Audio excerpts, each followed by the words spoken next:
Hello everyone, welcome to ours fever. I hope you all are doing well. And आज की इस YouTube video में हम एक ऐसे डेवलप करेंगे जो प्रीवियस एग्जाम में अपीयर हुआ था। एंड ये ऐसे है पॉजिटिव एंड नेगेटिव की टाइप में।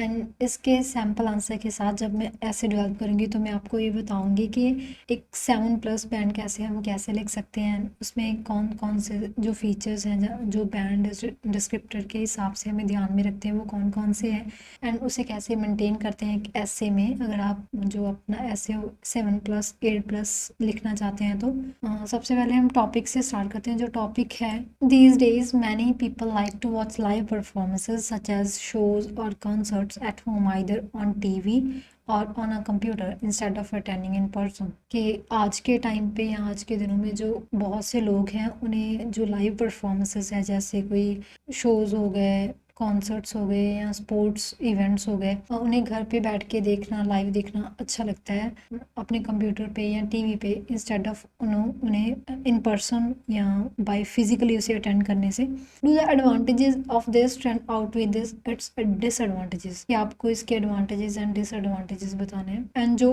पॉजिटिव एंड नेगेटिव ऐसे की टाइप होती है उसमें हम जो पॉजिटिव हैं और नेगेटिव हैं दोनों को एक्सप्लेन करते हैं। जो आपका हैवियर पार्ट होता है या जो आपका ओपिनियन होता है वो हम सेकंड बीपी में रखते हैं। तो सबसे पहले क्या होती है, हमारी इंट्रोडक्शन होती है। इंट्रोडक्शन में हम पहली लाइन में हम जो टॉपिक होता है उसको पैराफ्रेज करते हैं या रिफ्रेज करके लिखते हैं इन अदर वर्ड्स में। एंड नेक्स्ट लाइन जो होती है हमारी थीसिस स्टेटमेंट होती है, जिसमें हम अपना ओपिनियन बताते हैं कि जो हमारी साइड है वो किस साइड है। एंड जो फर्स्ट पीपी रहता है वो जिस साइड पे आप नहीं हो या उसको मेंशन करते हैं हम। जो सेकंड पीपी रहता है जो आपका ओपिनियन है, चाहे वो पॉजिटिव है चाहे वो नेगेटिव। अगर आप पॉजिटिव की साइड है तो आप सेकंड पीपी में पॉजिटिव्स लिखेंगे, अगर आप नेगेटिव की साइड है एंड सेकंड पीपी में फिर आप नेगेटिव लिखेंगे। एंड देन उसका कंक्लूजन अगेन दो सेंटेंसेस में अपीयर होता है। फर्स्ट जो कंटेंट स्टेटमेंट होगी वो, एंड नेक्स्ट आपकी जो थीसिस या पोजीशनिंग स्टेटमेंट आ गई। अगर आप 7+ और 8+ का ऐसे डेवलप करना चाहते हैं तो आपको एक टास्क रिस्पॉन्स का बहुत अच्छे से ध्यान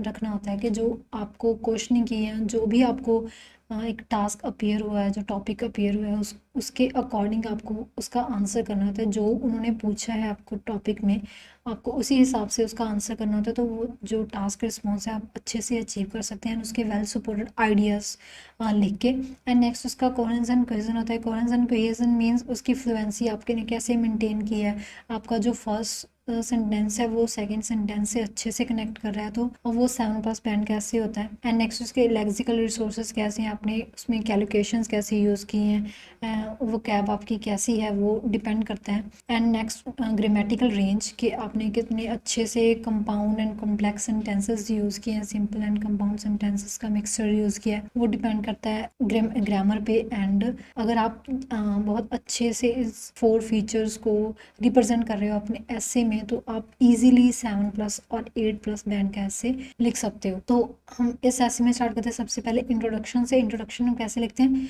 when it comes to the live performances, जब हम लाइव परफॉर्मेंसेस की बात करते हैं, the rapid advancement of technology has made it possible for individuals to enjoy live performances be it concert और थिएट्रिकल शोज। के कहते हैं कि जब हम लाइव परफॉर्मेंसेस की बात करते हैं, एक रैपिड एडवांसमेंट जो टेक्नोलॉजी में है उसने इस चीज़ को पॉसिबल किया है हर एक इंडिविजुअल्स के लिए कि वो लाइव परफॉर्मेंसेस, चाहे वो कॉन्सर्ट्स हो या थिएट्रिकल शोज़ हो या कोई और स्पोर्ट इवेंट हो, वो अपने घर बैठ के उसे इंजॉय कर सकते हैं। यहाँ पे बी इट को एक्सप्लेन किया है एज अ सच एज, जैसे यहाँ पे सच एज यूज़ किया उसने, उसको उसकी वोकैब या सच एज को आप बी इट भी लिख सकते हैं अगर आप 7+ और 8+ बैंड कैसे लिख रहे हैं तो। Be it means such as. Next अपने जो मिनी स्टेटमेंट होती है या मिनी एग्जाम्पल है जैसे कंसर्ट एंड थिएट्रिकल शोज, वो आप एज इट इज़ लिख सकते हैं। तो ये तो हम हमारी जो पैराफ्रेजिंग के हमने पैराफ्रेज कैसे किया उसको इन अदर वर्ड्स में कैसे लिखा। नेक्स्ट हमारी थीसिस स्टेटमेंट, जिसमें हम ये बताएंगे कि हमारी जो अपना ओपिनियन है वो क्या है। वाल दिस ट्रेंड है सम कंक्रीट नेगेटिव्स, चाहे कहते हैं कि इस ट्रेंड के कुछ नेगेटिव्स हैं, आई बिलीव दैट, मैं क्या मानता हूँ, it is overall positive development, कि ये ओवरऑल एक पॉजिटिव डेवलपमेंट है। तो हमारे जो ओपिनियन है वो क्या हो गया कि पॉजिटिव के हम मानते हैं कि इसके नेगेटिव्स हैं एंड बट जो मेरे मायने में क्या उसका जो पॉजिटिव है वो ज़्यादा हैवियर है एंड आउटवे करता है। तो जो फर्स्ट बीपी हमारा रहेगा, जो हमने वाइल से लेके कॉमा तक जो पहला क्लॉज है वो हमारा बीपी फर्स्ट में रहेगा, एंड जो उसके बाद का क्लॉज है वो हम बीपी सेकंड में लिखेंगे। मीन्स अपना ओपिनियन है जो हमारा पॉजिटिव सेंस का वो हम बीपी सेकंड में, देन बीपी फर्स्ट में क्या आएगा इसके नेगेटिव्स। तो सबसे पहले उन्होंने आइडिया लिखा था, main drawback of the trend toward live performance is lack of social interaction, के जो सबसे मेजर एंड मेन ड्रॉबैक है लाइव परफॉर्मेंसेस का घर पे बैठ के देखने का, वो है कि लैक ऑफ सोशल इंटरेक्शन, जो सोशल इंटरेक्शन है वो कम होती है वहाँ पे। Attending live performances in person provide opportunity to meet new people and interact with others who share similar interests, के जब हम जो लाइव परफॉर्मेंसेस अटेंड करते हैं इन पर्सन, तो हमें एक अपॉर्चुनिटी प्रोवाइड करता है कि हम नए नए लोगों से मिल सकते हैं एंड उनसे इंटरेक्ट कर सकते हैं, जिनका हमारे जो जैसा सिमिलर इंटरेस्ट हमारा है वैसी ही चॉइस उनकी है, हम उस टाइप के पर्सन से मिल सकते हैं, जो हमारी एक्सट्रोवर्ट जो नेचर है उसे और ज़्यादा इन्हांस करता है वो। Watching performances at home can be isolating, particularly for those who enjoying the communal experiences of live performances. जो अगर हम परफॉर्मेंसेस जो लाइव परफॉर्मेंसेस उसे घर पे बैठ पे देख के हैं तो वो आइसोलेटिंग हो सकता है। कैसे कि जो ऐसा पर्सन है जिसे लाइव परफॉर्मेंसेस को देखने का मज़ा आता है इन पर्सन, उसके लिए ये लैग पे जाता है। तो उसने फर्स्ट आइडिया को डेवलप कैसे किया, पहली लाइन में उसने अपना आइडिया एक्सप्लेन किया कि मेरा आइडिया क्या है, कि एक सोशल इंटरेक्शन। ओके, नेक्स्ट उसको एक्सप्लेन कर दिया या उसको स्पेसिफाई किया, नेक्स्ट उसको मोर स्पेसिफाई कर दिया। तो ये पार्ट आपको ये बताता है कि जो आपको आइडिया कैसे डेवलप करना है, कि सबसे पहले हम अपना आइडिया लिखते हैं, जो भी हमारा आइडिया है हम वो लिखते हैं। नेक्स्ट उस आइडिया को हम कैसे एक्सप्लेन करते हैं वो मैटर करता है। अगर आप 7+ और 8+ का बैंड का ऐसे लिखना चाहते हैं जो कोहेरेंस एंड कोहेजन को अच्छे से बैलेंस करेगा, अगर आप फर्स्ट सेंटेंस को सेकंड सेंटेंस के साथ इजीली कनेक्ट कर पा रहे हैं एंड उसको अच्छे से एक्सप्लेन कर रहे हैं विदाउट एनी ब्रेकिंग, कि कोई भी ब्रेकेज नहीं लग रहा आपके पढ़ने में, या जो एग्जामिनर है जब वो आपको ऐसे को पढ़े तो वो ब्रेकेजेस ना ले उसमें। तो वो अगर आपने अच्छे से कोहेरेंस एंड कोहेजन को मेंटेन किया है। एंड नेक्स्ट इसमें उसने अपना जो फर्स्ट आइडिया है उसे कंप्लीट किया, कि मेरा फर्स्ट आइडिया क्या है कि सोशल इंटरेक्शन है वो कम होती है। वो कैसे कम होती है, कि जो लाइव परफॉर्मेंस है उससे बहुत सी अपॉर्चुनिटीज़ मिलती है लोगों को एक्सट्रोवर्ट होने की, बट अगर हम जो लाइव परफॉर्मेंस है उसे घर पे बैठ के देखते हैं तो हमारे लिए आइसोलेटिंग रहता है। Okay, and next second idea, another disadvantages is the loss of immersive experience, के जो दूसरा डिसएडवांटेजेस है वो है कि जो हमारा इमर्सिव एक्सपीरियंस है उसका लैक होना या लॉस होना। Watching live performances on screen does not provide the same level of immersion as attending in person, के जो टीवी पे बैठ के कुछ देखना लाइव, वो वैसी जो इन्वायरमेंट है या वैसा जो एटमॉस्फेयर है वो नहीं प्रोवाइड करता जो हम फिजिकली अटेंड कर सकते हैं। The energy and the excitement of the live performances can't be replicated on the screen and experience में फील फ्लैट एंड डिसकनेक्टेड, कि जो एनर्जी हम एक स्टेट, चाहे फॉर एग्जांपल हम कोई किसी पर्सन का शो देख रहे हैं लाइव, कोई सिंगर आपके सामने कोई कंसर्ट कर रहे हैं, हम लाइव फिजिकली उसे अटेंड कर रहे हैं, तो जो वहाँ की गैदरिंग होती है, जिसकी वाइब होती है, एनर्जी होती है, वो हम मिस कर देते हैं कहीं ना कहीं जब हम उसी लाइव परफॉर्मेंसेस को टेलीविज़न पे अटेंड करते हैं, कि जो वो एटमॉस्फेयर है वो हम घर पे फील नहीं कर सकते। तो वो उसने अपने जो सेकंड आइडिया उसमें एक्सप्लेन किया है कि एक जो इमर्सिव एक्सपीरियंस है उसका वो लैग पे रहता है अगर हम घर पे बैठ के देखते हैं। तो उसे एक्सप्लेन कैसे किया, कि कैसे रहता है कि जो सेम लेवल की एनर्जी है वो हम अपने घर पे बैठ के नहीं उसे महसूस कर सकते, या नहीं उसे वो वाइब नहीं मैच करती हमसे, या हम कहीं ना कहीं एक फ्लैट और डिसकनेक्टेड रहते हैं उस एक्सपीरियंसेस से जब हम फिज़िकली किसी चीज़ को अटेंड करते हैं। जो एनर्जी फिज़िकली हम किसी गैदरिंग से सोशल गैदरिंग में बैठ के देख सकते हैं, तो वो हम घर पे उसे नहीं एक्सपीरियंस कर सकते। अगेन फर्स्ट लाइन में उन्होंने क्या किया, अपना जो आइडिया था उसे एक्सप्लेन किया। फर्स्ट लाइन में उसने क्या किया, अपना जो आइडिया था वो बताया कि क्या है मेरा आइडिया, एंड नेक्स्ट लाइन में उसे एक्सप्लेन किया एंड देन उसे मोर स्पेसिफाई करके बता दिया कि हाउ, कैसे।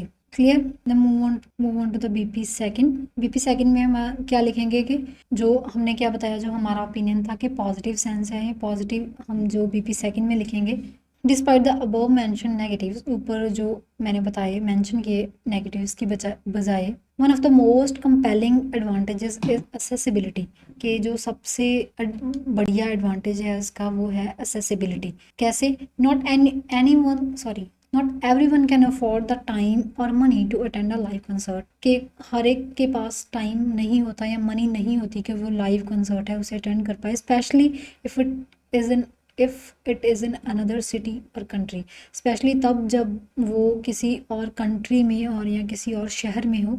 Streaming it live on computer और watching it on TV allows a global audience to partake in the experience albeit virtually, कि जो अगर हम उसी शो को या उसी जो कॉन्सर्ट है उसे लाइव अपने कंप्यूटर पे या टीवी पे देखते हैं तो वो हमें एक्सपीरियंस प्रोवाइड करता है कि हम एक ग्लोबल ऑडियंस को या उस वाइब को वर्चुअली महसूस कर सकते हैं।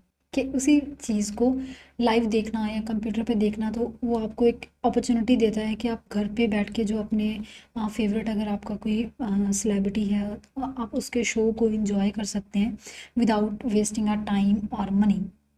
अगेन उसने अपनी फर्स्ट लाइन में क्या किया, आइडिया बताया कि मेरा आइडिया क्या है, कि एडवांटेजेस क्या है इसकी, accessibility. And next second line में उसने एक्सप्लेन किया उसको कैसे, एंड थर्ड लाइन में उसके स्पेसिफाई कर दिया concluding sentence. Clear? And next, moreover, in today's busy world, being able to pause live stream or watch it at the more convenient time is a luxury that many appreciate। कि इसके अलावा उसने second idea क्या लिखा है, जो आज का बिजी वर्ल्ड है उसमें लाइव स्ट्रीम को पॉज करके अपने कन्वीनियंट टाइम पे देखना एक जो एक लग्जरियस प्रोवाइड करता है हर एक पर्सन को, जो मोस्ट ऑफ पर्सनस हैं उसे अप्रिशिएट करते हैं। The audience is being offered various features like recap shows and close up scenes. जो ऑडियंस है उसे ऐसे फीचर्स हैं जो टीवी पर प्रोवाइड किए जाते हैं कि वो रिकैप देख सकते हैं या क्लोज अप सीन्स हैं वो देख सकते हैं, जो हम लाइव नहीं देख सकते। लाइव हम एक अपनी एक पोजीशन है या किसी सीट पे या किसी जगह पे खड़ के किसी सीट पे बैठ के हम देखते हैं, उसमें जो क्लोजअप शॉट्स हैं या रीकैप्स आते हैं वो कहीं ना कहीं हम मिस कर सकते हैं, जो टेलीविज़न पे बहुत अच्छे से एचडी क्वालिटी में वो प्रोवाइड करते हैं। For instance, in a live football match on TV the audience can enjoy shot repeatedly which is impossible on the playground. It comes up with convenience hence, कि जो अगर उसने उसे example से कैसे एग्जाम्पलीफाई किया कि एक फ़ुटबॉल मैच की उसने एग्जाम्पल दी कि जब हम कोई भी फुटबॉल मैच टीवी पे देखते हैं तो उसके जो शॉट्स हैं जो रिपीटेडली कंप्यूटर स्क्रीन्स पे या अपने टीवीज़ पे हम इंजॉय करते हैं, जो हम लाइव या प्ले ग्राउंड में इन पर्सन हम नहीं अटेंड कर सकते बिकॉज वहाँ पे क्लोजअप शॉट्स नहीं दिखाए जाते। जो क्लोजअप शॉट्स हैं ये रिपीटेड रीकैप्स हैं उसके, वो सिर्फ टेलीविज़न पे हम देख सकते हैं। तो जो एक पर्सन को इन जो ईज़ या कन्वीनियंस प्रोवाइड करता है। क्लियर? तो ये था हमारा सेकंड आइडिया हमारा क्या था कि एक कन्वीनियंट टाइम या फीचर्स हैं वो प्रोवाइड होते हैं इसमें फर्स्ट, एंड नेक्स्ट उसको एक्सप्लेन किया एंड देन उसको specify and concluding sentence. Clear? Next, in conclusion, although there are significant disadvantages of watching from home, कहते हैं कि चाहे कि इसके बहुत से डिसएडवांटेजेस हैं जो अगर हम घर पे बैठ के कोई भी शो देखते हैं live, this developments offer undeniable advantages, जो ये डेवलपमेंट है वो ऑफर करती हैं undeniable advantages in the terms of accessibility and convenience, के इसमें असेसिबिलिटी एंड कन्वीनियंस के फॉर्म में हमें जो एडवांटेजेस हैं वो ये डेवलपमेंट प्रोवाइड करती है। कंक्लूजन में जो हमारे फर्स्ट क्लॉज था वो हमने डिसएडवांटेजेस जो हमने बीपी फर्स्ट में लिखा था वो हमने फर्स्ट क्लॉज में लिखा है, जो सेकंड क्लॉज में जो हमारा बीपी सेकंड में लिखा this development offer undeniable advantages, वो हमने सेकंड क्लॉज में लिखा। आई होप आपको ये ऐसे समझ आया होगा एंड इसकी नेक्स्ट वीडियो में हम एक न्यू ऐसे डेवलप करेंगे। Thanks for watching this video and see you in the next video.